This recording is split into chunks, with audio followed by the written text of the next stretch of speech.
এই ধরনের সাধারণ ছবি থেকে একবারে নরমাল ছবি থেকে কিভাবে এই ধরনের হাই কন্ট্রাস্ট এবং ডিএসএলআর এর মতো ছবি তৈরি করবেন, তো চলুন দেখিয়ে দিচ্ছি। ফার্স্টে আপনাকে অবশ্যই লাইটরুম অ্যাপ্লিকেশনটা রাখতে হবে, তাও আবার প্রিমিয়াম ভার্সন। চলুন লাইটরুম শুরু করা যাক। অ্যাপ্লিকেশনে যাবো, এরপরে আমার একটি ছবি সিলেক্ট করে নেব। এরপরে আমি যা যা করতেছি সেম ভাবে আপনারা আপনাদের লাইটরুম অ্যাপ্লিকেশনে সেগুলাই করবেন।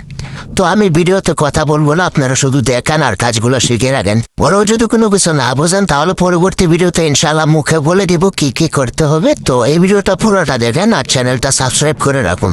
ফেসবুক পেজ থেকে দেখলে চ্যানেলটা ফলো করে দিবেন।